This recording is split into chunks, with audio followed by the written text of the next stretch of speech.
पिछले क्लास में हम लोग किरचॉफ्स रूल के तहत क्वेश्चंस कर रहे थे, जिसमें हम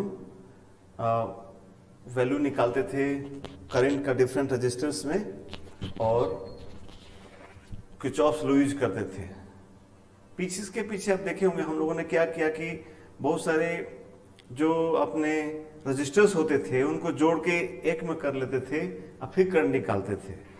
उसी तरीके से अब हम क्या कर सकते हैं, रजिस्टर की जगह हम कई सेल को जोड़ के एक सेल बना सकते हैं। और अगर सोचो कि इस डायग्राम बहुत सारा सेल जोड़ के एक सेल बन जाए तो करना कितना आसान हो जाएगा। सो रजिस्टर की तरह हम सेल्स को भी जोड़ के सकते हैं। तो एक काम करते हैं, हम लोग वो भी मेथड सीख लेते हैं, अब फिर क्वेश्चंस और हम लोग सर्किट वाले पे करते हैं। हम लोगों ने 3 तरीके भी सीखे हैं। एक तो कि सीरीज पैरेलल डायरेक्ट है तो सीरीज पैरेलल सॉल्व करके अलग अलग करंट निकाल लीजिए। दूसरा है कि नहीं हो तो डायरेक्ट सेल चेक करिए, कोई डायरेक्ट सेल तो नहीं, उस पर डायरेक्ट सेल हो जाती है। और तीसरा क्या, ये अगर नहीं समझ आता तो करंट मान लीजिए, सॉल्व कर लीजिए। लेकिन जो अभी मेथड सिखाने जा रहे हैं कॉम्बिनेशन ऑफ सेल्स, इसको हम लोग 3 नंबर पे ले आएंगे। मतलब कि पहले सीरीज पैरेलल ट्राई करेंगे, फिर डायरेक्ट सेल ट्राई करेंगे, और नहीं तो कॉम्बिनेशन ऑफ सेल ट्राई करेंगे। अब तब चौथा मेथड करेंगे क्या, करंट का मानना। अब करंट का मानना इसलिए पहले पढ़ाना पड़ा बिकॉज करंट मानेंगे तभी हम ये चीज समझा पाएंगे कैसे सेल को जोड़ते हैं, इसलिए हमने पहले उसको किया। तो आज हम लोग पढ़ने जा रहे हैं combination of cells. Combination of cells, और कई सेल मिला के जो बनता है उसको हम लोग बैटरी कहते हैं। Battery is a combination of cell. तो कॉम्बिनेशन ऑफ सेल्स पढ़ने जा रहे हैं। जैसा रेजिस्टेंस है कि सीरीज पैरेलल होता है, वैसे सेल में भी सीरीज पैरेलल होगा। तो वही एक एक करके हम स्टार्ट करते हैं। पहला स्टार्ट करते हैं हम लोग सीरीज कॉम्बिनेशन।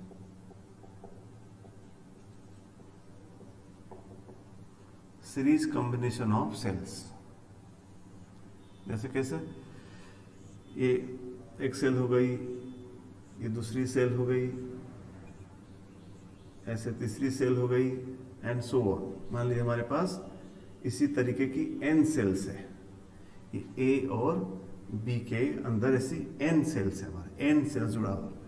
पहली सेल E1 R1 की है, E2 R2 की है, E3 R3 है, ये EN RN है, और ऐसा सेल जोड़ दिया। तो ऐसा कॉम्बिनेशन रहेगा जो उसको बोलेंगे हम सीरीज कॉम्बिनेशन ऑफ सेल्स। ये सीरीज एक लाइन, बिकॉज सेम करंट सब में बहेगा, ध्यान दीजिए, है ना। ये सीरीज कॉम्बिनेशन। अब इसकी जगह हम एक सेल बना देंगे तो उसको बोलेंगे इक्विवेलेंट सेल हो गई, बैटरी हो गई। तो करते हैं हम लोग यहाँ पे, इनकी जगह पे हम लोग इस सब की जगह पे सिर्फ एक सेल बना देना चाहते हैं जिसका कुछ इक्विवेलेंट हो, E इक्विवेलेंट हो जाए और R भी R इक्विवेलेंट हो जाए AB के क्रॉस। ठीक, तो कैसे करेंगे अब बताओ। इक्विवेलेंट EMF का, इक्विवेलेंट EMF का क्या डिफिनेशन होता था? होता था कि ये अब पूरी एक बैटरी हो गई, अगर इसको एक इक्विवेलेंट निकालना हुआ तो ये दोनों उसके क्या हो गए, इलेक्ट्रोड्स हो गए AB। तो डिफिनेशन था कि potential difference across its electrodes if no current flows through the cell. इसमें से करंट ना बहे तो VA माइनस VB ही क्या होगा, EMF होगा। चलिए, तो हम लोग इसमें करंट ना बहने देते हैं। अब इसमें कोई करंट नहीं बह रहा है, ठीक है, और हम लोग VA माइनस VB निकाल दे रहे हैं। सो करंट नहीं बह रहा है इधर से, तो A से चल के B पहुंच जाते हैं। चला जाए, क्या लिखा जाए, VA माइनस E1। करंट है ही नहीं तो IR 0 हो गया। आगे बढ़िए, minus E2 minus E3 minus EN equal to क्या, VB। I नहीं बा, इसलिए R में कोई पोटेंशियल ड्रॉप नहीं हुआ, सीधे यहां से यहां तक चले गए। अब हम लोग यहां से हमको क्या निकालना था, VA माइनस VB। सब इधर चले आएगा तो कितना हो जाएगा, E1 plus E2 plus E3 up to EN। So यही क्या हो गया सर, इक्विवेलेंट ये EMF हो गया। तो अगर सेल्स ऐसे जुड़ी हैं, सीरीज में जुड़ी हैं, तो इक्विवेलेंट सेल निकालना है तो सारा ईएमएफ को जोड़ दीजिए, ठीक है। और आर इक्विवेलेंट क्या हो जाएगा, यहां से यहाँ के बीच में आर इक्विवेलेंट बताना है।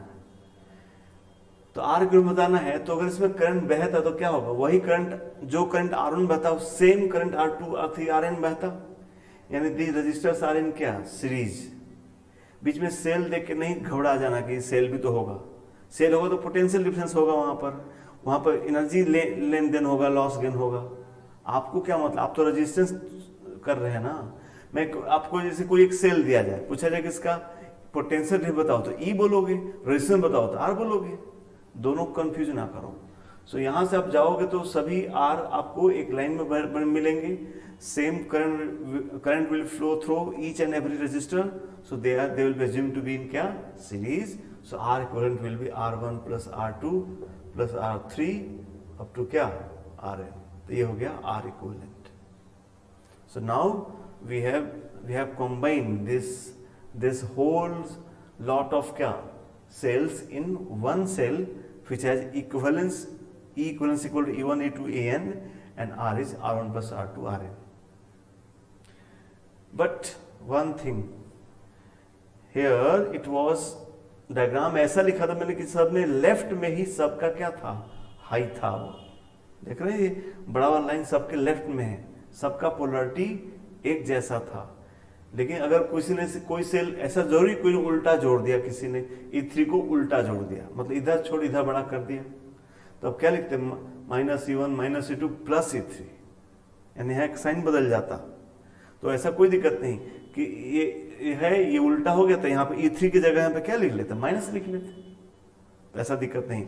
सेल उलट लेंगे तो जो सेल उल्टा जोड़े उसका E निगेटिव ले लीजिएगा, और R इसका R भी उल्टा हो जाएगा। क्या R का भी उल्टा होता, क्या R में कोई पोल होता है क्या, नो, ρl बाई A। तो R तो सीरीज में ही रहेगा, बट जो सेल उलट जाएगी उसका पोटेंशियल डिफरेंस हम माइनस लिख लेंगे, ईएमएफ माइनस लिख लेंगे। अब जो बात बोल रहे हैं उसको एक क्वेश्चन के थ्रू समझते हैं। जैसे हमने एक क्वेश्चन दिया आपको, example number 1, cell combination example number 1, क्या कहा कि ऐसा n सिमिलर सेल्स को n सिमिलर सेल्स को, सिमिलर सेल मतलब हर एक का E है और ये R है, ऐसा सीरीज जोड़ दिया। n similar cells are joined in series like this, and now they are also connecting the two free ends by a zero resistance wire। सुनना सब लोग, जो यहाँ ए बी फ्री, उसको भी एक वायर जोड़ दिया, उस वायर का रेजिस्टेंस ये लोग जीरो ले रहे हैं। तो पूछते हैं कि फाइंड पहला part current in the circuit, दूसरा पीडी मतलब अलग, potential difference, PD across each cell, potential difference across each cell. ठीक है, तो बहुत सिंपल है, कर दिया जाए। तो सॉल्यूशन में लिख रहे हैं हम लोग कि करंट इन द सर्किट, तो क्या होगा, सब जोड़ देते हैं, तो पूरा जोड़ देंगे तो कितना इक्विवेलेंट ईएमएफ आ जाएगा, NE E1 E2 N बार NE, और रेजिस्टेंस भी कितना हो जाएगा NR। तो एक बैटरी, एक सेल हो गई, बैटरी हुई जिसका NE है इक्विवेलेंट रेजिस्टेंस, NR सर्किट और कोई R है ही नहीं, तो करंट कितना हो गया V upon R। So I हो गया अपना NE upon NR, that is E by R। E by R current बहना चालू हो जाएगा पूरे सर्किट में। ठीक है, फिर पूछते हैं कि potential difference across each cell, हर एक सेल के क्रॉस पोटेंशियल डिफरेंस बताइए। जैसे ये सेल होगा, सेल का मतलब क्या बताया गया आपको, ये पूरा बात those two electrodes and R ओ अंदर, ये सेल पूरे एक सेल इतना होगा। तो आपको इन दोनों पॉइंट्स के बीच में 1 2 के बीच में आपको पोटेंशियल डिफरेंस बताना पड़ेगा। ठीक बात। तो वो कैसे निकलेगा 1 2 के बीच में? तो 1 2 के बीच में निकलेगा कि ए से बी पहुंच जाते हैं। करंट कैसे बह रहा होगा इसमें? करंट देखो ऐसे ऐसे सेल है ना, ऐसे करंट बह रहा, आई बह रहा होगा, ये आई हमारा निकल गया। अब हम लोग 1 से 2 चले चलते हैं, 1 से 2 चले चलते हैं, तो क्या लिखेंगे? बी पार्ट लिख रहे हैं। हालांकि मैं एक काम और करना चाहूंगा, पिछला क्लास में पढ़ाया मैंने, ये करंट जब जा रहा है तो ये करंट क्या हो रही है? चार्जिंग की डिस्चार्जिंग। तो पॉजिटिव प्लेट से करंट निकल रही तो क्या हो रही है? डिस्चार्जिंग। तो डिस्चार्जिंग में डेल्टा V कितना आता है? E minus I R. अगर पिछला क्लास अच्छे से पढ़े तो E माइनस आई आर, और चार्जिंग होगा तो E प्लस आई आर। तो मैं वही सीधा रिजल्ट यूज करता हूं, तो हो जाएगा मेरा E माइनस आई आर। देख रहे I की वैल्यू है E by R into R. This is कितना? 0। ये कितना बढ़िया समझाया बात को इस क्वेश्चन ने कि पोटेंशियल डिफरेंस अलग बात है, ईएमएफ अलग बात है। देख रहे इस सेल का अभी भी ईएमएफ कितना होगा? E होगा, लेकिन पोटेंशियल डिफरेंस कितना होगा? 0 होगा। ये बात समझना है। कैसे 0 हो गया? तो एक्चुअली क्या है कि जितना वो E बढ़ा रहे उतना आर में उतना ड्रॉप हो जा रहा है। तो एक E बढ़ा और उसी सेल में आई आर उतना ड्रॉप होगा, तो पोटेंशियल डिफरेंस क्या होगा? 0, not the EMF. And this is a beautiful example which differentiate category क्या कि उसका सेल का ईएमएफ अलग चीज है और पोटेंशियल डिफरेंस अलग चीज है। सही बात। कब सेम दोनों सेम होता है? जब no current flows through the cell, current बहा, गड़बड़ हो गया, ये अलग हो गया और पोटेंशियल डिफरेंस अलग हो गया। अब इसी एग्जांपल को मैं मॉडिफाई करूंगा बालक कि लिखो तो जरा, देखो कि if in above question if in above question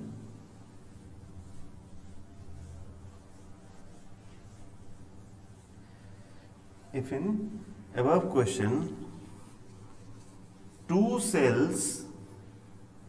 cells are connected, above question two cells are connected with reversed polarity. Two cells are connected with reversed polarity. Polarity उल्टा करके हम कनेक्ट करें। Two cells are connected with reversed polarity. जैसे है ना, इतना दो cell को उल्टा कर दी polarity. Then find example number 2 हो गया। देन फाइंड पहला ए पार्ट वही करंट इन सर्किट, दूसरा पीडी मतलब potential difference, PD across a cell of initial polarity, PD across cell of initial polarity, initial polarity जो शुरू में जो शुरू वाली जैसा शुरू में पोलैरिटी था उसमें से, और एक और part PD across cell of reversed polarity.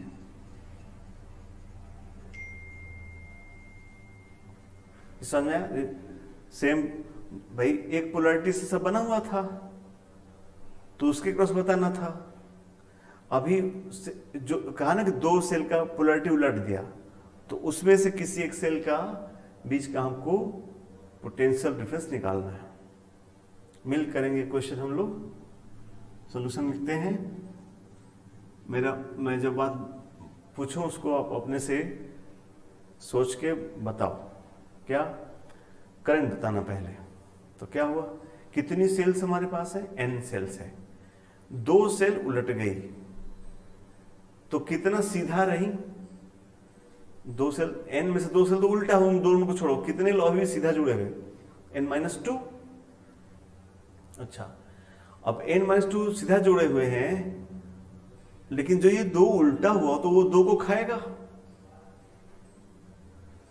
समझना है? अगर अगर हम कहें कि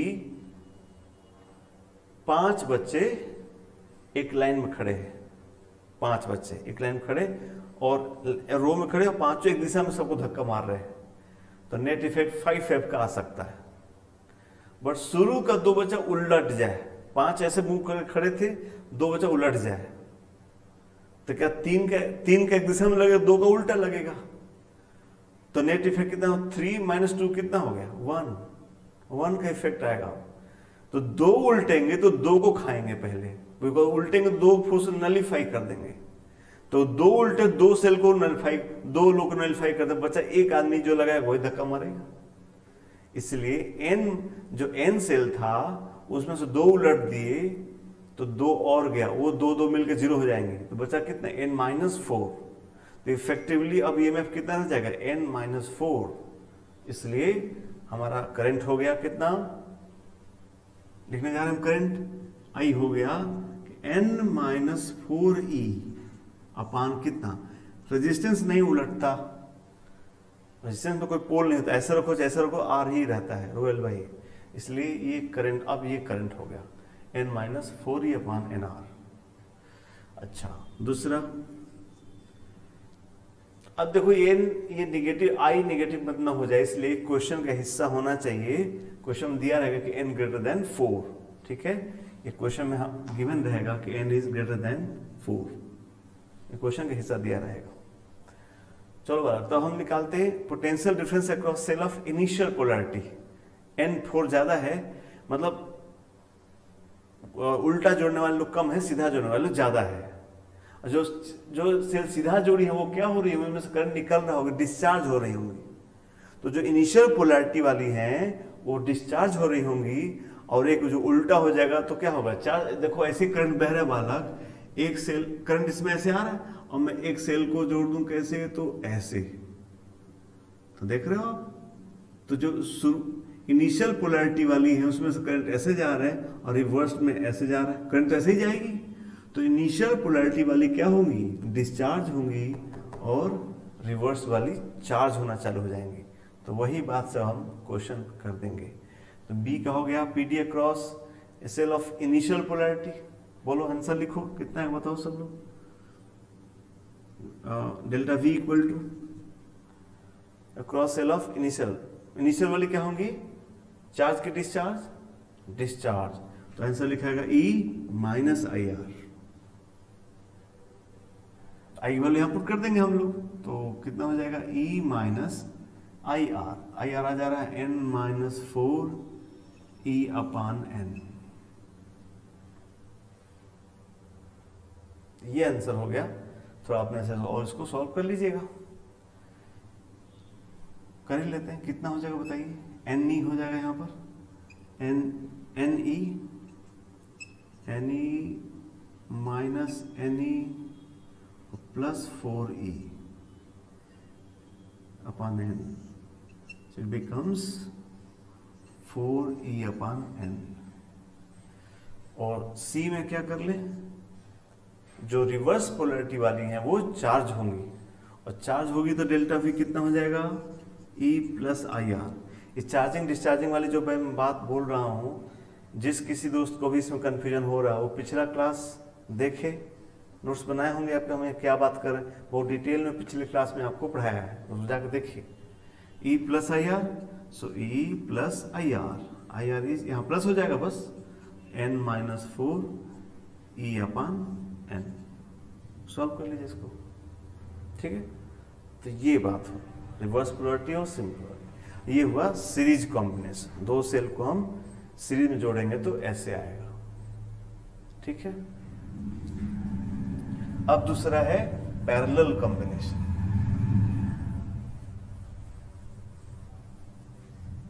पैरेलल कॉम्बिनेशन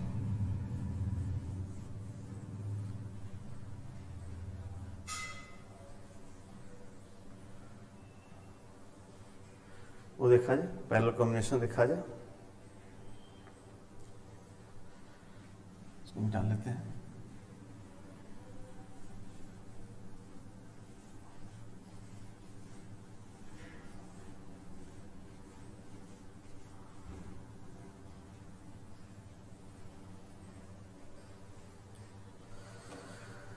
तो सेकेंड है गया पैरेलल कॉम्बिनेशन।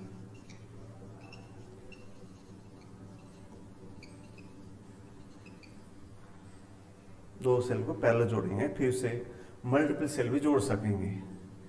अगर दो सेल लेते हैं, एक सेल ये हो गई और एक सेल ये हो गई, दोनों को पैरेलल जोड़ दिया, ये दोनों एंड्स के अबाउट, ये इसके इलेक्ट्रोड्स हो गए ए बी, और ये E1 R1 E2 R2, ये दो सेल हो गई। इनको हमको पैरेलल जोड़ के एक सेल बनाना है, दोनों जोड़ के एक सेल और एक आर बनाना है। चलिए, तो हम लोग पहले ईएमएफ निकालते हैं, इक्विवेलेंट ईएमएफ निकालते हैं, तो फिर डेफिनेशन पे जाएंगे कि इक्विवेलेंट ईएमएफ या ईएमएफ का क्या डेफिनेशन है। तो फिर वापस क्या डेफिनेशन था कि potential difference between electrodes VA minus VB if no current flows through the cell, through the word पे याद रखिए, ध्यान दीजिए, no current flow through the cell, in the cell नहीं, no current flow in the cell नहीं, through the cell. कहने का मतलब दोनों में क्या फर्क है, से उस कॉम्बिनेशन के अंदर, सेल के अंदर करंट बहती है, कोई दिक्कत नहीं। थ्रो मतलब क्या हो, उस कॉम्बिनेशन बाहर से करंट ना आए ना बाहर जाए, अंदर बह सकता, उससे कोई दिक्कत नहीं है। जैसे अपना दो इलेक्ट्रोड हो गया, तो इधर से करंट ना आए इधर से ना निकले, अंदर बहे से कोई दिक्कत नहीं है। तो अंदर बहे, बाहर से ना आए, बाहर तो हम लोगों ने तो खुद ही काट रखा है, और बाहर से यहाँ से करंट आने यहाँ जाने की कोई संभावना ही नहीं बची है, इसमें ही करंट बहेगा। तो जो करंट इसमें बह रहा है तो इसमें बहने दिया जाए और हम लोग VMS भी निकाल लें। We have done sir. So इधर से हमारा जो करंट क्या होगा, जीरो हो गया, कोई करंट नहीं आ रहा है, या तो हमने देख रहे हैं कट कर दिया है। सो बस बात खत्म हो गई। इसमें तो करंट बहेगी, मान ली करंट ऐसे आई बह रही, हटाते कंफ्यूजन, यहाँ से आई बहती है तो इधर नहीं जानी चाहिए, इसमें ही घूमे, वही आई इसमें बह रही है, देख रहे हैं सब लोग। ऐसे करंट बह सकती है, करंट में flow into the cell, inside the cell current बह सकती है, but no current should flow through the cell, उसे बह के बाहर ना चली जाए। In that case VA the electrodes, VA minus VB is the answer. So फिर तो कोई दिक्कत ही नहीं, हम लोग इसमें घूम लेते हैं, इससे घूम के I निकाल लेते हैं, और I जब निकल जाएगा तो A से चल के B पे VA में VB निकाल लिया जाएगा। चलिए सर, तो किरचॉफ्स लूप रूल यूज करके हम लोग ये इक्वेशन लिखने जा रहे हैं। किरचॉफ्स लूप रूल यूज कर रहे हैं, इसमें ऐसा घूम रहे हैं और वैल्यू निकाल रहे हैं। तो यहाँ चल रहे, कहीं एक जगह चल के घूम लेते हैं, बोलिए यहाँ चले, क्या लिखेंगे, -E2, देख रहे हैं यहाँ पर -E2। करंट के लॉन्ग चलेंगे तो घटेगा, और करंट को उल्टा चलेंगे तो बढ़ेगा। तो -E2 minus IR2 minus IR1 ठीक चल रहा है, प्लस E1 इक्वल टू वहीं आ गए, इसलिए इक्वल सम के इक्वल टू क्या, 0। तो यहां से हम लोग पहले I निकाल लिया जाए, तो I उधर जाता है तो I हो जाएगा IR1 plus R2 equal to E1 minus E2। So यहां से I आ गया E1 माइनस E2 अपान R1 प्लस R2। ये इक्वेशन 1 हो गया अपना, करंट निकल गया। बस, तो करंट निकल गया तो कोई दिक्कत ही नहीं। अब आप A से चल के B पहुंच जाओ, you will find VA minus VB and that will be the EMF। So let us move from A to B। चलिए तो लिखा जाए, तो VA, यहाँ का पोटेंशियल VA हो गया, VA माने हम ऐसे चलना चाहते हैं, कैसे भी चल सकते हैं, सेम आएगा। A से चल के ऐसे चल, B ऊपर ऊपर चल रहे हैं, बोलिए सर क्या लिखें, माइनस के प्लस, हाई से लो जा रहे हैं तो -E1, ठीक है। अभी करंट उल्टा चल रहे, तो उल्टा चलेंगे तो क्या होगा, प्लस, तो प्लस IR1 देख रहे हैं, इक्वल टू क्या हो गया, VB। बस हो गया question. So VA minus VB निकाल लेते हैं हम लोग। So VA minus VB equal to E1 minus IR1। अब ये क्वेश्चन 2 लिख लेते हैं। ये स्कूल एग्जाम का प्रूफ है, ये स्कूल बोर्ड एग्जाम में प्रूफ आता है, इसलिए इसको हम पूरा ईएमएफ का प्रूफ कर रहे हैं आपके लिए। अब हम लोग I1 की वैल्यू पुट कर दिया जाए। So from 1 and 2, from equation 1 and 2, VA minus VB is equal to E1 minus IR1। I मतलब E1 minus E2 upon R1 plus R2 into R1। ठीक है, इसको थोड़ा और हम लोग सिंप्लीफाई कर लेंगे, कर लिया जाए, सॉल्व कर लिया जाए। तो इधर से कितना आ गया, E1 R1 लिख रहे plus E1 R2, bracket open किया है ऊपर में, माइनस E1 R1। ठीक है, और lastly plus E2 R1 upon कितना, R1 प्लस R2। अब यहां से ये E1 R1 क्या हुआ, कैंसिल हो गया। सो VA माइनस VB हो गया, जिसको अब हम लोग क्या करने जा रहे हैं, equivalent, because this is the potential difference across the electrodes if and no current is flowing through the cell, so potential difference is the क्या, equivalent EMF equal to, this is how much, E1 R2 plus E2 R1 upon R1 plus R2। यह हो गया, एक value निकल गया। हम चाहते हैं फॉर्मूला अब ऐसे नहीं, ऐसे रटिए, फॉर्मूला को याद करने, इसको ऐसे ऊपर नीचे R1 into R2, R1 R2 का ऊपर नीचे मल्टीप्लाई कर दिया जाए। बिकॉज इस ऐसे क्या होगी, अगर मान लो 4 सेल आ गया तो कौन किसके साथ मल्टीप्लाई होना है, कंफ्यूजन हो जाएगा। E2 R, एक तो है तो अल्टरनेट हो गया, और 4 होगा तो कौन किसके साथ होगा, कंफ्यूजन हो जाएगा। ऐसे रट लेते हैं, ऊपर नीचे R1 R2 का डिवाइड कर देते हैं, तो यहाँ क्या बचेगा, ये बचेगा E1 अपान R1, देख रहे हैं, प्लस E2 बाई R2 बचेगा, अपान नीचे क्या बचेगा, 1 अपान R2 बाई 1 अपान R1। आप ये फॉर्मूला याद कीजिए। अब इससे क्या हो गया, अगर और ज्यादा सेल आप जोड़ देंगे तो एंड सो ऑन कर देंगे। अगर हम इसको अगर फॉर्मूला लिखना चाहें तो क्या लिख सकते हैं, summation of EI upon RI, 1 से n तक जोड़ लीजिए, और समेशन नीचे भी क्या रहेगा, 1 अपान RI, 1 से n तक जोड़ लीजिए।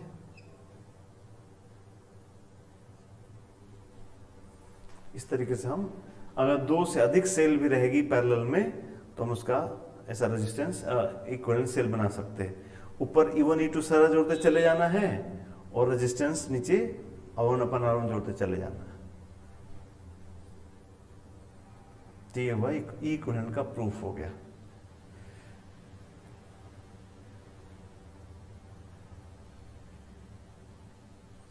ठीक है, अब इसमें मान लीजिए, इसमें भी एक ध्यान देने वाली बात थी कि हम प्रूफ आप भी स्कूल में ऐसे लिखेंगे, बिकॉज इसमें देखिए, इसमें भी हमने एक चालाकी किया है यहाँ कि दोनों सेल की पोलैरिटी को लेफ्ट में ही हाई रखा है। नहीं, ये दोनों हाई E1 का दोनों एक लेफ्ट में ही हाई रखा है। अगर ये उल्टा हो जाए तब क्या हो जाए, नहीं। और मान लीजिए कई सेल्स हैं तो कुछ का तो उल्टा हो सकता है, उल्टा होगा तो क्या करेंगे, तो भी समझ लीजिए क्या करेंगे। तो नोट कर लीजिए कि उल्टा होगा तो क्या करेंगे। उल्टा होगा तो क्या करेंगे कि किसी एक सेल की पोलैरिटी को आप पॉजिटिव मान लीजिए, और जो उल्टा होगा उनको माइनस मान लीजिए, और सबकी वैल्यू यहां पुट कर दीजिए। भाई जब रिवर्स पोलैरिटी हो 2 ही होगा, प्लस माइनस 2 ही होगा, तो किसी भी एक सेल का पोलैरिटी को आप प्लस मान लीजिए, तो उनकी उल्टा वालों को माइनस मान लीजिए, और इस फॉर्मूले में पुट कर दीजिए। अब अगर ये हमारा इक्विवेलेंट पॉजिटिव आता है, इसका मतलब जो जिनको हमने प्लस माना है वही पोलैरिटी की फाइनल सेल बनेगी। और अगर उल्टा आ गया तो कोई बात नहीं, आंसर वही रहेगा, जो इक्विवेलेंट सेल बनेगी वो उल्टा पोलैरिटी की बना लेंगे हम।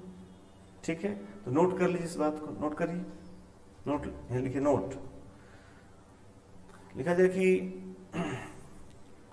If cells connected in parallel,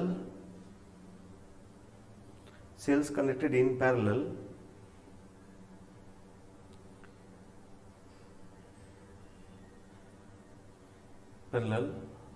are joined with mixed polarities, are joined with mixed हो जाए, mixed polarities,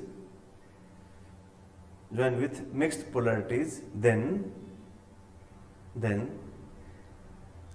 assume polarity of one of the cells as positive, polarity of one of the cells as positive,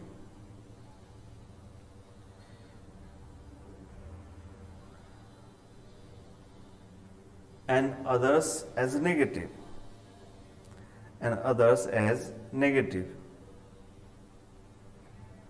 ठीक है, further negative, ठीक है, and find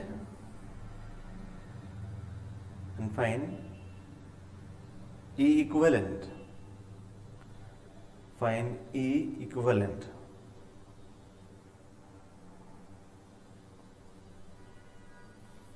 ठीक है, find E equivalent, फिर लिखिए if E equivalent comes positive,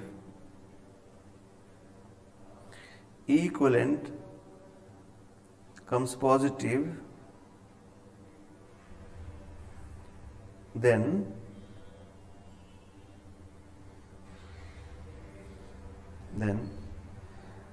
the equivalent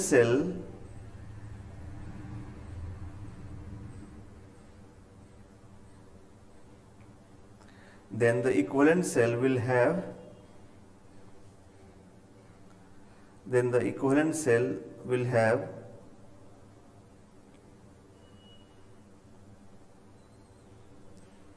polarity similar to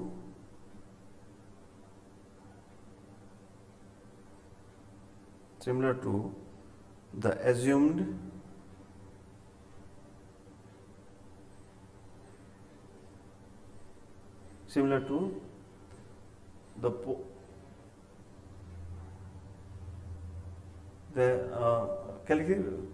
the equivalent cell will have polarity similar to the assumed positive cell,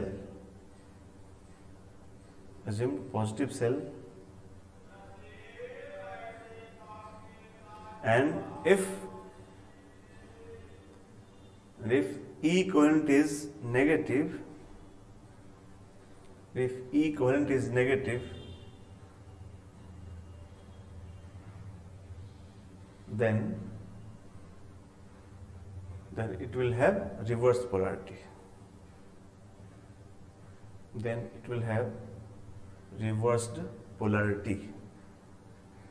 ठीक है, तो ये फॉर्मूले से कहा था कि E1 E2 को आप किसी को प्लस मानो, दूसरे को माइनस मानो, उसको सॉल्व करो, सॉल्व करने के बाद अगर आपका इक्विवेलेंट पॉजिटिव आता है तो जिनको भी आपने पॉजिटिव माना है उन्हीं के जैसा सेल बना दीजिए, और अगर नेगेटिव आता है तो उनका उल्टा सेल बना दीजिए, तो भी मैग्नीट्यूड सेम रहेगा, बस पोलैरिटी बदल देना है। ठीक है, जैसे इस पे डायरेक्ट क्वेश्चन आए हुए हैं आईटी में, डायरेक्ट जैसा सेल बना हुआ है क्वेश्चन आए हुए हैं, तो एक दो क्वेश्चन इस पे प्रैक्टिस करते हैं फिर आगे बढ़ेंगे। अगला एग्जाम्पल लिखा जाए, find equivalent EMF, find equivalent EMF across AB,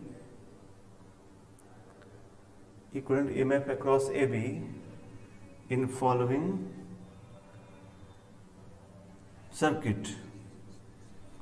Find equivalent EMF across AB in following circuit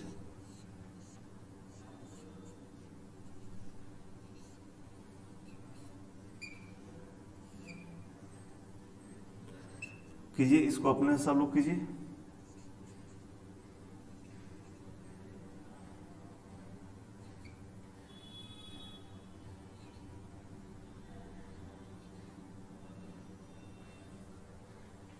इसके अकॉर्डिंग सेल बनाइए और एक और क्वेश्चन करेंगे, बी 2 पार्ट।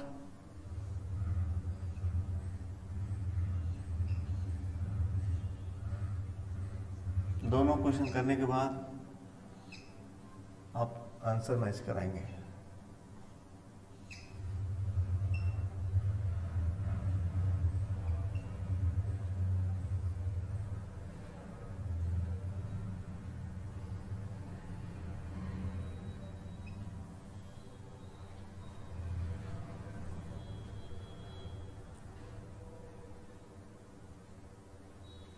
अच्छा, इसमें एक चीज सुन लीजिए सब लोग। इसमें जो आप क्वेश्चन किए थे, इसमें इक्विवेलेंट तो निकल गया, आर इक्विवेलेंट कैसे निकालेंगे? तो पैरेलल में है तो आर पैरेलल में जोड़ देंगे। यहाँ से 1 अपान आर इक्विवेलेंट इक्वल क्या है? 1 अपान R1 प्लस 1 अपान R2। ये ध्यान रखेंगे, पैरेलल में है तो रेजिस्टेंस पैरेलल में जोड़ दिया जाएगा। चलिए इन दोनों का आंसर बताइए सॉल्व करके, तब आगे देखिए। चलिए उम्मीद करते हैं आप सॉल्व कर लिए होंगे, तभी देख रहे हैं सब। बोलिए इस क्वेश्चन में पहला पार्ट में इक्विवेलेंट ई कितना आया? तो क्या मैंने कहा किसी एक सेल को प्लस किसी को माइनस मान लेंगे। जैसे हमने इसको प्लस मान लिया, 4 वोल्ट वाले को मैंने प्लस मान लिया, तो मैं क्या लिखूंगा? 4/2। अब तो ये उल्टा बना हुआ देख रहे हैं, तो इसको माइनस 3/2 अपान 1/2 प्लस 1/2। 4 को हमने प्लस माना, तो ये सर आ गया 2 माइनस 1.5 अपान 1, दैट इज 0.5। देख रहे हैं? और ये पॉजिटिव आ गया।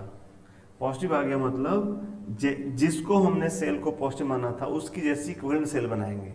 इसको इसके जैसे माना था, इसीलिए जो हमारा आंसर बनेगा वो ऐसा बनेगा। ऐसे सेल बने, कितने की? 0.5 वोल्ट की ये सेल ऐसी बनेगी। और आर की बात करें तो क्या करेंगे?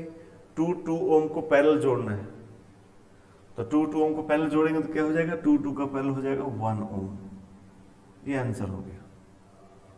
ठीक है, यहां आइए, इसमें क्या करेंगे?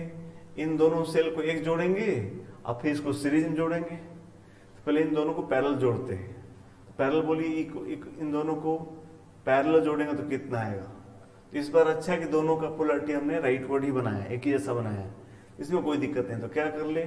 4/2 अपान प्लस 2/2 E1 अपान R1 प्लस E2/R2 अपान 1/R1 प्लस 1/R2। तो ये हो गया sir 2 plus 1 upon 1, that is 3 volt. तो ये हो गया 3 वोल्ट। और रेजिस्टेंस कितना हो गया? 2 का 1, 2 का पैरेलल में 1 होगा। तो इसकी जगह एक सेल कैसे बनाएंगे? तो पॉजिटिव आया है, यानी इन्हीं की जैसा सेल बनाएंगे, ऐसे ही सेल बनाएंगे। ये कितनी सेल होगी? ये कितने में? 4 वोल्ट की हो गई। और ये रेजिस्टेंस कितने का हो गया? 1 ओम का। और इधर हो गया ऐसा 2, और ये कितना? 6 वोल्ट, और ये 2 ओम। तो अभी फिर से इसको हम सीरीज में जोड़ देंगे। ठीक है, इसको हम फिर से सीरीज जोड़ने जा रहे हैं। बोलिए कैसे जोड़ेंगे? तो ये बड़ी सेल दिख रही है, इसको प्लस मान लेते हैं। नहीं, दोनों का पोलरिटी तो सेम है। बहुत खूबसूरत बात, फिर तो सीधा लिख देना, कोई दिक्कत ही नहीं। दोनों का राइट वर्ड ही पॉजिटिव लिया है, फिर कोई दिक्कत ही नहीं। सो बोलिए E1 प्लस E2 जोड़ देना होता है। तो 6 4 कितना होगा? 10। तो इस बार हम लोग ऐसा सेल बना दिए, 6 4 10 वोल्ट की सेल हो गई। और सीरीज में रेजिस्टेंस हो गया 2 1 कितना? 3 ओम। तो ये अपना आंसर हो गया कि अब ये एक 10 वोल्ट और 3 ओम की एक सेल हो गई। ठीक है, ओके।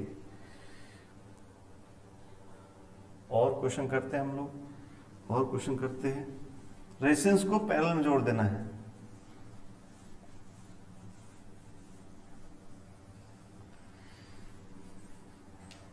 नेक्स्ट क्वेश्चन करेंगे हम लोग। आपको इसके पहले किरचॉफ्स रूल में जब हमने करंट निकालना सिखाया अलग अलग सर्किट्स में, तो एक क्वेश्चन कराया था ये वाला। अपना कॉपी देखिए सब लोग, डेटा मैच करें कि ठीक लिख रहा हूं कि नहीं मैं। ऐसा एक क्वेश्चन कराया था, सर ऐसा था, रेजिस्टेंस होगा इसमें और एक बीच में रेजिस्टेंस ऐसा कराया था। शायद ये 4 वोल्ट का था, ये 2 ओम था, ये 6 वोल्ट था, ये 2 ओम था और ये 2 ओम था। क्वेश्चन देखिए इसके पीछे सॉल्व हुआ है, देखिए सब लोग क्या मैंने सही बनाया है। सेल आर आगे पीछे बना होगा, शायद मुझे याद आ रहा कि ऐसे बनाया, ये चीज ऐसे बना दी गई थी, यहाँ पे आर था और यहाँ पे सेल था, ऐसे एक ही बात है, 6 वोल्ट और 2। ये क्वेश्चन मिल गया होगा कॉपी में, आपके नोट्स में देखेंगे ऐसा आपने क्वेश्चन किया है। इसमें हम लोग आई मान के सॉल्व किए थे। अभी हम आज की पढ़ाई का यूज करके डायरेक्ट आंसर लिख सकते हैं ऐसे क्वेश्चन का। अब हम सीरीज पैरेलल जोड़ देंगे। इसे क्या किया जाए, इसको हम डायरेक्ट कैसे सॉल्व करें। देखिए ये ए हो गया, ये बी हो गया, तो ए बी के बीच में देख रहे हैं कि ये सेल हो गया और एक ये सेल हो गया, और ए बी के बीच में एक रेजिस्टेंस भी है। तो क्यों ना ए बी के बीच में एक सेल और एक सेल, तो ये 6 वोल्ट और 4 वोल्ट को क्या करें, पैरेलल में जोड़ दें जैसा पैरेलल सीखे हैं। और उनके अलावा ए बी में एक और नीचे से आर 2 और जोड़ लिया जाएगा। तो वही काम करने जा रहा है। अब इन दोनों सेल को हम पैरेलल में जोड़ने जा रहे हैं। अच्छी बात यह है कि दोनों का हाई किस पे है, बी पे है, तो हम इन दोनों को जोड़ के बी पे हाई बनाएंगे। हमने यहाँ पे आपको अच्छे से समझने के लिए ए बी पॉइंट बना लिया पहले। सेम क्वेश्चन को फिर से करते दूसरे ढंग से, आसान तरीका से। आगे से हम ऐसे ही करेंगे। तो ए बी पॉइंट बना लिया, ए बी के बीच में दो सेल जोड़ के एक सेल, यहाँ ऐसे एक सेल बनाने वाले। किस पे हाई बनाना है, देखिए हाई बी पे दोनों का है, तो बढ़िया है हम लोग ऐसा बना लें, ऐसा। तो अपना ये ए बी के बीच में इन दोनों सेल की जगह एक सेल बना लेंगे, और ए बी के बीच में एक और क्या है, इन दोनों सेल के अलावा एक रजिस्टर भी है। रजिस्टर बना लेंगे कितने ओम का, 2 ओम का। बस सीधे क्वेश्चन हो जाएगा। अब ये कितना सिंपल क्वेश्चन हो जाएगा ना, तो कर लेते हैं। चलिए, तो इक्विवेलेंट ईएमएफ कितना हो जाएगा, तो इक्विवेलेंट निकाल लेते आएगा कैसा, E1/R1 plus E2/R2 1 by R1 plus 1 by R2।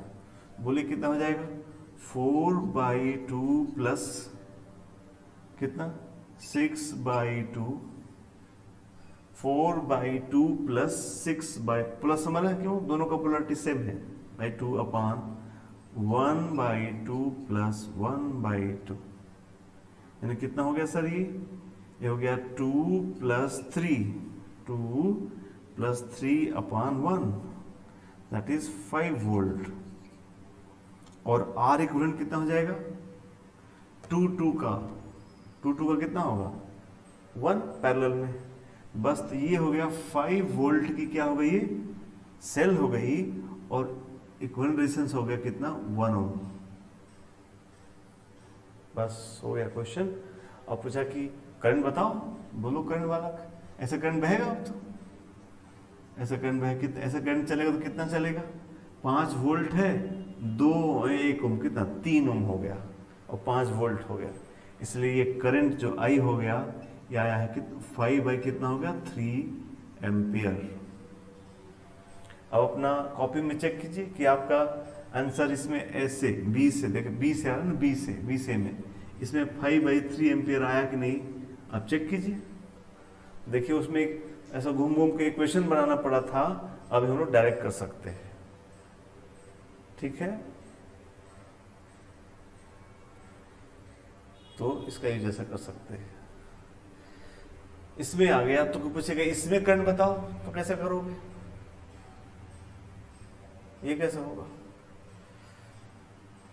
कोई कहे कि ये तो 5/3 आगे चले, अब समय अलग डायरेक्शन बताना था, तो इसमें कैसे बताएंगे, तो मुश्किल हो सकता है।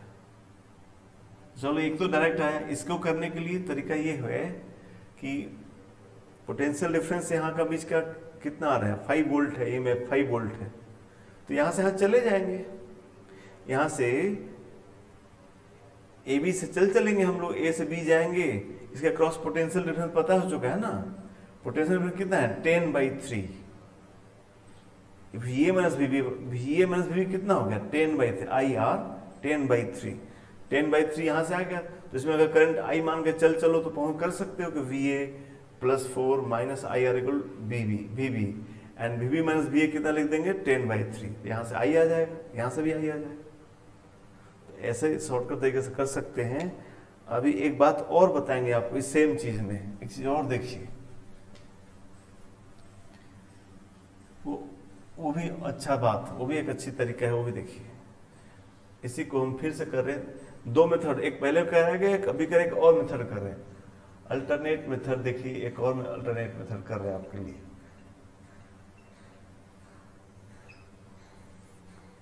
अल्टरनेट मेथड कैसे करेंगे देखिए। अल्टरनेट मेथड में क्या करना होगा, जो सेल देख रहे हैं आप, तो मैं एक काम करता हूं, ये जो 5/3 आंसर आ जाएगा, देखिएगा फिर से। इस ब्रांच में 4 वोल्ट है, इस ब्रांच में 6 वोल्ट है, इस ब्रांच में सेल नहीं है, तो मन में मान लेते हैं, मन में 0 वोल्ट की सेल मान लेते हैं एक। अब तीनों में ही क्या हो गया, एक एक सेल हो गया, तो ए बी के क्रॉस अब सबको मिला के एक सेल बना लेते हैं, तीनों को पैरेलल में जोड़ लेते हैं, तो सीधा ए बी के बीच में क्या निकल आएगा, पोटेंशियल डिफरेंस, बिकॉज जो ईएमएफ होगा। पहले ए बी में करंट चलता था ना, अभी हम ए बी, अब ये देखो यहां से 0 करंट ले आएंगे, इधर 0 करंट जाएगा, और तीनों सेल किस में हो जाएंगे, पैरेलल में। सो इक्विवेलेंट ईएमएफ अब कितना हो जाता, तो करते हैं कितना, 4/2 प्लस 0/2, तो 0 हो गया, प्लस कितना 6/2 अपान तीनों का रेजिस्टेंस कितना, 1/2 प्लस 1/2 प्लस 1/2, यानी कितना आ गया, ये हो गया 2 + 3 कितना 5, ये हो गया 3/2, यानी हो गया ये 10/3 वोल्ट। देख रहे हैं, 10/3 वोल्ट का ईएमएफ हो गया, माने इसके क्रॉस पोटेंशियल डिफरेंस कितने का हो गया, 10/3। बस, तो कोई पिछले करंट बताओ, तो इस VMS VB पोटेंशियल डिफरेंस है 10/3 और रेजिस्टेंस है 2, तो करंट, इसमें करंट कितना होगा, सो I इक्वल क्या हो जाएगा, 10/3/2, दैट इज कितना 5/3 एम्पियर। ऐसे भी कर सकते हैं दोनों मेथड में। इस मेथड इसमें फर्क है, इसमें इसको सेल नहीं, इसको रजिस्टर्स माना गया, सिर्फ 2 सेल जोड़ा गया, और जो इन दोनों का पोटेंशियल डिफरेंस आया वही यहाँ का, दोनों का देखो, इन दोनों का जब हम लोगों ने इक्विवेलेंट निकाला तो कितना आया था, 5 वोल्ट था। सो इसके क्रॉस 5 वोल्ट का ईएमएफ था, ध्यान रखना है, ईएमएफ 5 वोल्ट था, पोटेंशियल डिफरेंस नहीं। पोटेंशियल डिफरेंस कितना आया था, देख रहे हो, IR 10/3। और इस बार क्या किए, इसको भी एक सेल बना दिए, अब तीनों सेल हो गई, तो अब बाहर से करंट नहीं आता, जो यहाँ के बीच में क्या आ गया, जो पोटेंशियल डिफरेंस आया वही ईएमएफ होगा, बिकॉज अब तो करंट नहीं बहेगी अंदर बहेगी, बाहर से तो नहीं आ रही है। तो उसमें क्या था कि ये पहले बाहर का चीज था, तो ये करंट बाहर से आकर सेल में गया, इसलिए जो पोटेंशियल डिफरेंस था वही यहाँ का, जो इसका ईएमएफ था वही यहाँ का पोटेंशियल डिफरेंस नहीं हुआ। EMF 5 volt, potential difference 10/3 volt. और अभी क्या हो रहा है, ये पूरी तीनों सेल है, जब तक इधर से करंट आके इधर नहीं जाएगी, अब जो पोटेंशियल डिफरेंस है और ईएमएफ दोनों क्या होगा, सेम होगा। तो ईएमएफ जो निकाला वही क्या बन गया, पोटेंशियल डिफरेंस हो गया। और पोटेंशियल डिफरेंस कितना है, 10/3, करंट हो गया 10/3/2, दैट इज 5/3।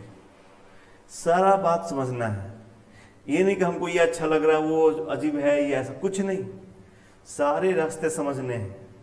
अपने चॉइस में से कोई एक चॉइस नहीं कर लेना है, हर चीज को समझना है।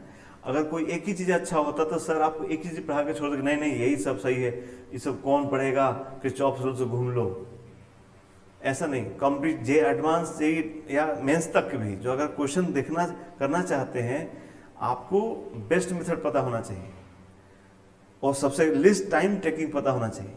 और कौन मेथड कहाँ सही होगा ये नहीं कह सकते आप, क्वेश्चन पे डिपेंड करता है। इसलिए आपसे कोई कहे कि आप कहीं जगह जाओ और शॉर्टकट रास्ते से होके जाओ, तो शॉर्टकट जब आप एक ही रास्ता जानते होंगे तो वही आपका शॉर्टकट, वही आपका लॉन्ग कट है। शॉर्टकट आदमी वही रास्ता फॉलो करे जो सारे रास्ते पता हो, एक जगह से दूसरे सारा रास्ता पता है तो वो जानता है कि ये वाला रास्ता सबसे आसान हो। उधर ट्रैफिक लग गई तो उधर, तो अब ये रास्ते से चलो, तो वही लोग सक्सेसफुली वह पहुंच पाएंगे। आपको एक ही रास्ता पता है तो वहां कोई दिक्कत हो कभी नहीं पहुंच पाएंगे। इसलिए सब चीज समझना चाहिए, करना कैसे है ये प्रैक्टिस समझ में आएगा। कहीं ये मेथड आपको अच्छा फायदा करेगा, कहीं ये करेगा, देख लीजिएगा। हम आगे कुछ क्वेश्चंस का हमारे दिमाग में चल रहा है, उन क्वेश्चन देख के बोलो कि हर जगह अलग अलग मेथड अच्छे से यूज होता है, इसलिए दोनों को समझना है, दोनों मेथड समझना है।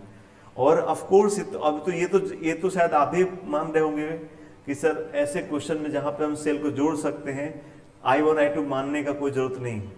I1 I2 मानेंगे, क्वेश्चन बनाएंगे, कोई एक एरर हो गया, प्लस माइनस के एरर हो सकता है कन्वेंशन के हिसाब से, या न्यूमेरिकली एरर हो गया तो फिर बड़ा मुश्किल हो जाएगा।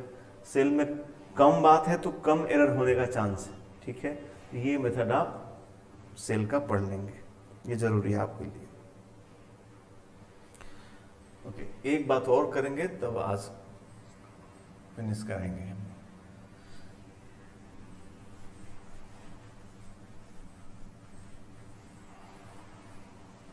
कॉम्बिनेशन ऑफ सेल्स में आपको पूरा असाइनमेंट है, उसको सॉल्व कीजिएगा, वहां पे आप और डिस्कशन आपसे होगा।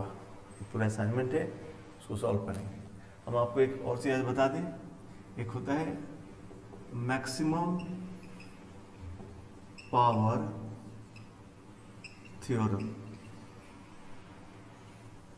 मैक्सिमम पावर थ्योरम कोई बड़ा बात नहीं है, छोटा सा ही बात है, इसका यूज करेंगे आगे में, इसलिए अभी पढ़ा देते हैं। ये एक सेल हो गई और एक यहां पर रजिस्टर हो गया। ये MFE की सेल है, इंटरनल ऐसे स्मॉल r है और ये r का है, ऐसा एरो बना है। ऐसा एरो का मतलब होता है कि रेजिस्टेंस को हम वेरी करा सकते, बदल सकते, ये वेरिएबल है। लैब में रियोस्टेट होता है ऐसा, जिसमें आप उसको आगे बढ़ा के रेजिस्टेंस को चेंज कर सकते हैं। तो ये r वेरिएबल है। अब इस r में पावर लॉस निकालना चाहते हैं, तो चलिए बोलिए, पहले करंट बताइए कितना होगा। E अपन R प्लस R करंट, यार R सीरीज में हो जाएंगे, E अपन R प्लस R करंट हो गया। तो इसमें पावर लॉस कितना हो जाएगा, तो पावर लॉस पढ़े I स्क्वायर R का फॉर्मूला पढ़ा गया हूं, I स्क्वायर R, तो कितना हो जाएगा sir, E square upon R plus R का स्क्वायर। अच्छा, इसके पहले जो हम अभी डायग्राम जो हम सेल वाला किए थे, शायद किसी बच्चे को ये प्रॉब्लम हो कि सर वो सेल अलग बना था, रेजिस्टेंस अलग बना था, तो आपने उसका इंटरनल रेजिस्टेंस कैसे मान लिया। वो तो क्वेश्चन में कहा नहीं है कि जो 4 ओम था 2 ओम उसका इंटरनल रेजिस्टेंस है, 6 ओम वाला 2 का इंटरनल रेजिस्टेंस है। ये बात सही, जिसके मन में दिमाग में बात सही है, क्वेश्चन सही है, but numerically it will not affect our solution. सही बात है, वो दो बाहर वो वायर का रेजिस्टेंस था, वो इंटरनल से नहीं था, मैं भी मान रहा हूं। बट अगर हम सॉल्व करना चाहें न्यूमेरिकली क्वेश्चन तो कोई दिक्कत ही नहीं आएगा, तो पूरे सर्किट में जो R है वही R होगा। इसलिए न्यूमेरिकली वो कोई गलत नहीं, कभी गलत नहीं होगा, आप ऐसा हमेशा कर सकते हैं। Okay, so I square into R, ये उसमें पावर लॉस हो गया। E square upon R plus R का स्क्वायर इंटू R, ये इसका पावर लॉस हो गया, ठीक है। अब देखिए कि इस R को देखिए, मैं कहूं कि R 0 है, अगर R की वैल्यू 0 लिया जाए तो अगर R 0 होगा तो इसमें कितना पावर लॉस होगा। R 0 होगा तो करंट बहुत बड़ी बहेगी, नहीं R 0 हो जाए तो R निगेटिव हो सकता है क्या, कभी किसी चीज का रेजिस्टेंस निगेटिव हो सकता है क्या, नेवर। रो L बाई किसी वजह से नहीं होगा, होगा तो कुछ पॉजिटिव ही होगा। तो सबसे बड़ी करंट कब बहेगी? जब ये वैल्यू आर क्या हो जाए 0, तो सबसे बड़ी करंट बहेगी। लेकिन जब आर ही 0 होगा तो आई बहुत बड़ा है, चलो भाई, तो आई स्क्वायर आर भी तो 0 हो जाएगा, तो पावर लॉस क्या हो जाएगा 0। अच्छा, माने आर 0 होगा तो पावर लॉस 0 होगा। अब आर बढ़ाते बहुत बड़ा कर दिए, इन्फिनेटली लार्ज कर दिए ताकि पावर लॉस ज्यादा हो। अगर इन्फिनेटली लार्ज कर दिए तो एक समस्या क्या होगा, इन्फिनेटली से तो करंट ही नहीं बहेगा। इसमें इन्फिनेटली लार्ज हो जाए तो करंट ही नहीं बहेगा, तो आई इस बार 0 हो गया, तो फिर आई स्क्वायर आर 0 हो जाएगा। मेरा कहने का मतलब कि जब r इक्वल टू 0 है तो पावर लॉस 0 है, और r जब इन्फिनाइट है तो पावर लॉस 0 है। इसका मतलब क्या होगा? रोल्स थ्योरम कि अगर एक फंक्शन 0 पे भी 0 है और इन्फिनिट पे भी 0 है, इसका मतलब यहां भी 0, यहां मतलब एक बीच में एक जरूर क्या आएगा, मैक्सिमा आएगा ना, मैक्सिमा और मिनिमा। ऑफ कोर्स पावर तो 0 ही, पावर लॉस भी नेगेटिव नहीं होगा, या तो किस चीज में पावर लॉस होगा चाहे नहीं होगा, ये दो मिनिमा के बीच में जरूर एक क्या आएगा, मैक्सिमा आएगा। मतलब आर की ऐसी एक वैल्यू मिलेगी जहां में इसमें पावर लॉस क्या होगा, मैक्सिमम होगा। तो वही हम लोग निकालने जा रहे हैं। क्या लिखा जाए? So for P to be maximum, P to be maximum, तो कैलकुलस क्या कहता है मैक्सिमम के लिए? dp अपान dr इक्वल क्या होना चाहिए 0। जिस चीज का मैक्सिमम r पे डिपेंड कर रहा है, तो r के मैक्सिमम होने के लिए dp बाई डी आर 0 जहां होगा वहीं पर मैक्सिमम आएगा। सो p निकाला ही गया है, अब dp बाई डी आर निकाला जाए तो इसको डिफ्रेंशिएट किया जाए। dp बाई डी आर हम निकाल रहे हैं, that is d d r of क्या, ये e square r upon r plus r का होल स्क्वायर, इसको हम डिफ्रेंशिएट करने जा रहे हैं। ठीक है, तो बोलिए क्या हो जाएगा, डिफ्रेंशिएट किया जाए तो हो जाएगा ई स्क्वायर आर, स्क्वायर तो बाहर ही निकाल देते हैं, स्क्वायर तो बाहर ही रह जाएगा, ब्रैकेट के अंदर लाया जाए, कितना से आर प्लस आर का स्क्वायर इंटू आर का हो जाएगा 1 माइनस कितना r into r plus r का होल स्क्वायर का डिफरेंस कितना होगा 2 r plus r upon r plus r का पावर 4। ठीक है,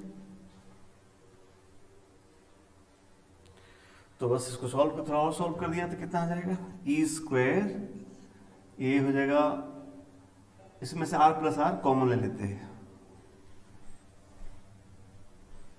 आर प्लस आर कॉमन ले लिया तो क्या क्या आ जाएगा, e square r plus r common हो गया, अंदर क्या क्या बचेगा, are plus are minus 2r, सही है, मानिए आर प्लस आर का पावर 4 हो गया। अब इसको 0 होना है, ये ब्रैकेट कितना हो गया, और सिंप्लीफाई थोड़ा कर लीजिए, ई स्क्वायर हो गया आर प्लस आर का ये क्यूब हो गया, और अंदर क्या क्या हो गया, जो हो गया स्मॉल आर माइनस आर। ठीक है, so for this to be 0 r minus r equal to 0 implies r equal to capital R, यानी क्या हुआ ये, यानी ये हुआ कि किसी सर्किट, किसी सेल के द्वारा किसी बाहरी रजिस्टर में दिया हुआ पावर लॉस मैक्सिमम तब होगा जब बाहरी जो लोड है, इसको लोड, जो बाहर किस सेल पे जो जितना रेजिस्टेंस डालते उसको इसको लोड रेजिस्टेंस भी कहा जाता है। जब बाहरी लोड रेजिस्टेंस में पावर लॉस मैक्सिमम तब होगा जब लोड रेजिस्टेंस का रेजिस्टेंस उसके इंटरनल रेजिस्टेंस के बराबर होगा। ये स्टेटमेंट को ही बोलते हैं हम मैक्सिमम पावर थ्योरम। हमने इसका प्रूफ लिख दिया। स्टेटमेंट लिखा जाए कि ए सेल डिसिपेट मतलब खर्च करती है, नुकसान होता है उसका। A cell dissipates maximum power, a cell dissipates maximum power in external load resistance, dissipates maximum power in a external load resistance only if maximum power in a external load resistance only if its resistance is equal to